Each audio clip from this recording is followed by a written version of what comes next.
ఈ వీడియో మీకు బ్రీఫ్‌గా అర్థం అవ్వాలంటే లాస్ట్ వీడియోని ఖచ్చితంగా చూడాలి.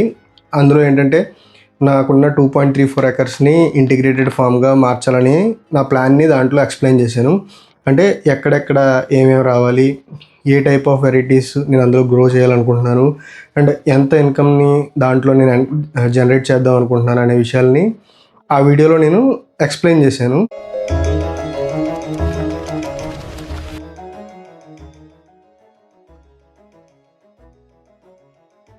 నిన్న నా లాస్ట్ వీడియోలో నా ఇంటిగ్రేటెడ్ ఫార్మ్‌ని ప్లాన్ గురించి నేను దాంట్లో ఎక్స్‌ప్లెయిన్ చేశాను.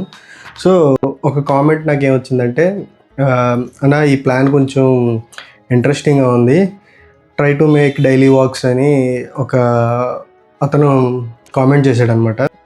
సో, డైలీ వ్లాగ్స్ చేయడం నాకు కూడా ఇంట్రెస్టే. బట్ ఒక ప్రాపర్ నాలెడ్జ్ లేకుండా ఏది పడితే అది చెప్పేయడం ఇష్టం లేదు. సో, డైలీ వ్లాగ్స్ కాదు కానీ ఒక స్టెప్ బై స్టెప్ నేను చేసే పనుల్ని డాక్యుమెంట్ చేసే ప్రయత్నం చేస్తున్నాను.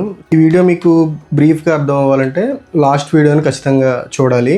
అందులో ఏంటంటే నాకున్న 2.34 ఎకర్స్‌ని ఇంటిగ్రేటెడ్ ఫార్మ్‌గా మార్చాలని నా ప్లాన్‌ని దాంట్లో ఎక్స్‌ప్లెయిన్ చేశాను.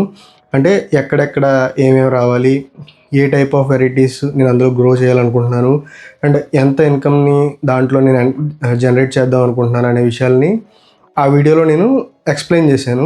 సో, ఇన్ కేస్ మీకు ఈ వీడియో బ్రీఫ్‌గా అర్థం అవ్వాలంటే you can check it out that.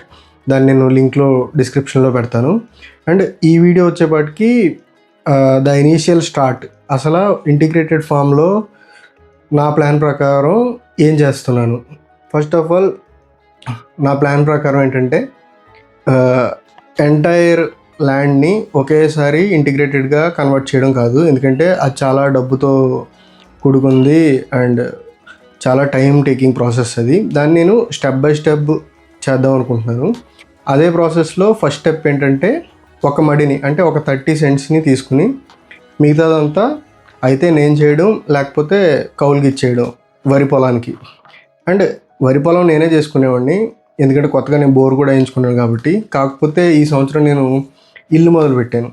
So, మళ్ళీ ఎక్స్ట్రా ఇన్కమ్ దానికి పెట్టి టైం వేస్ట్ చేసి ఇదంతా ఎందుకని చెప్పి మిగిలిన భూమిని మొత్తం నేను కౌలుకి ఇచ్చేసి ఒక 30 సెంట్స్ మాత్రం బెండని పెట్టాను. అండ్ ఆ బెండని పెట్టి డాక్యుమెంట్ చేద్దామని నేను అనుకున్నాను. అంటే ఈరోజు విత్తనం పెట్టాను, ఈ మందులు చల్లాను, ఇదంతా చేద్దాం అనుకున్నాను. But I was a noob. దాని గురించి నాకు సెంట్ కూడా నాకు ఎక్స్పీరియన్స్ లేదు, దాని గురించి ఏమీ తెలియదు. బట్ అందుకే నేను డైలీ వ్లాగ్స్ గట్టా చేయట్లేదు. I just want to share my own experience. ఎందుకంటే ఆ బెండ పెట్టిన దాంట్లో నేను ఘోరంగా ఫెయిల్ అయ్యాను. ఎందుకంటే నాకు ఆ ల్యాండ్ని రెడీ చేసుకోవడం రాదు అండ్ సీడ్స్ సో చేయడం రాదు. Everything is new for me, ఎందుకంటే నాకు అంత ముందు వరకు ఏం తెలియదు కాబట్టి. సో, ఇప్పుడు నాకు ఫెయిల్ అయినా కానీ ఆ ప్రాసెస్ అంతా బాగా అర్థమైంది. So, I want to show that to this, ఎందుకంటే ఒక అతను అడిగాడు కాబట్టి అండ్ నాకు కూడా డాక్యుమెంట్ చేయాలనిపించింది. ఇవే ఆ బెండ మొక్కలు. ఇది ఆల్మోస్ట్ 25 డేస్ ఓల్డ్ ప్లాంట్స్ అనమాట. అండ్ ఈ పాటికే ఇవి ఫ్లవరింగ్ స్టేజ్కి రావాలి. బట్ నేను చాలా బ్లండర్ మిస్టేక్స్ చేశాను. ఎందుకంటే నేను ఇల్లు మొదలు పెట్టడంలో బిజీ అయిపోయి అదును దాటిపోయిన తర్వాత సో చేశాను సీడ్స్ని.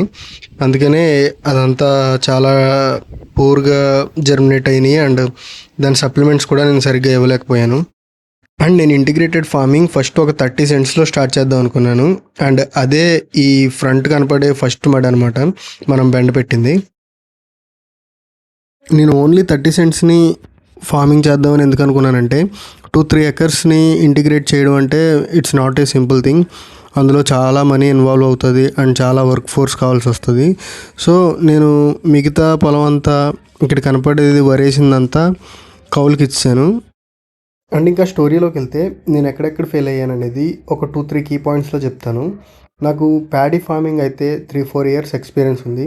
బట్ ఈ వెజిటబుల్ ఫార్మింగ్లో నాకు 0 ఎక్స్పీరియన్స్. అసలు నాకు ఆ ల్యాండ్ని ఎలా రెడీ చేయాలి, పెస్టిసైడ్స్ ఏం వాడాలి, ఫర్టిలైజర్స్ ఏం ఇవ్వాలి అనేది 0 ఎక్స్పీరియన్స్. బట్ ఎనీహౌ ఒక స్టెప్ వేస్తే కానీ మనకి ఆ ప్రాక్టికల్ ఎక్స్పీరియన్స్ రాదు అని చెప్పి నేను ఒక 30 సెంట్స్లో ముందు ఒక అడుగేసి ట్రై చేశాను. అనుకున్నట్టే మనకంత డ్యామేజ్ వచ్చింది.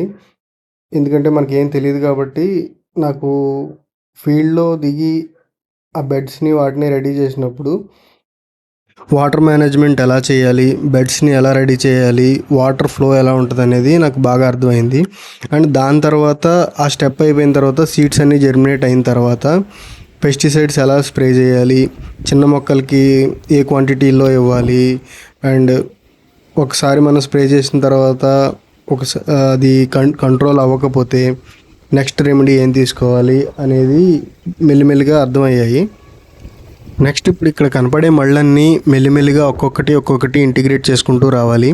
అండ్ నా ప్లాన్ ఏంటంటే ఇంత ఇంటిగ్రేటెడ్ ఫామ్లో కూడా నేను మా మదరు ఇంకొక ఇద్దరు పనులతో కలిపి చేసుకోగలిగేలా ఉండాలి. అందుకే నేను ఒకేసారి మొత్తాన్ని ఇంటిగ్రేట్ చేయాలనుకోవట్లేదు. అండ్ ఈ షెడ్ కూడా నేను రీసెంట్గా వేయించాను, ఎందుకంటే అక్కడ స్టార్టర్ బాక్స్ ఉంటుంది అండ్ మనకు కూడా ఏదైనా స్టోరేజ్కి యూజ్ అవుతుందని. దాని తర్వాత పొలం మొత్తం బారుగా ఇలాగా ఒక బోదెని తవ్వించాను, ఎందుకంటే వాటర్ ఇరిగేషన్కి చాలా యూస్ఫుల్ అవుతుంది. అండ్ మనకి ప్రాపర్ ఇరిగేషన్ ప్లాన్ అనేది ప్రస్తుతానికి ఏమీ లేదు కాబట్టి మనం అండర్ గ్రౌండ్లో పైప్ లైన్స్ అంతా ఇష్టం వచ్చినట్టు నడిపించేయడం నాకు ఇష్టం లేదు. అందుకనే బోధులు తవ్వించాను. ఈ బోధుల వల్ల ఉపయోగం ఏంటంటే ప్రస్తుతానికి తాత్కాలికంగా మనం ఇరిగేషన్ అనేది కంప్లీట్ చేసుకోవచ్చు.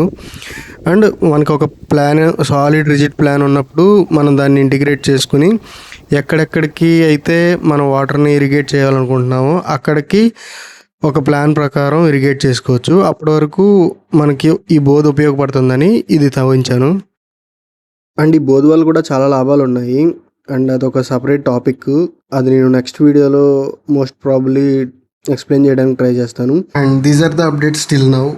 అండ్ నెక్స్ట్ డాక్యుమెంట్లో ఆ బెండ పొలాన్ని ఇంకా ఎలా డెవలప్ చేస్తున్నాను, లేకపోతే ఆ డ్యామేజ్ అయిన దాన్ని ఏం చేస్తున్నాను, అండ్ మన నెక్స్ట్ ప్లాన్స్ ఏంటి అనేదాన్ని I will try to document. And that's up to now, and meet you in the next document. Bye bye.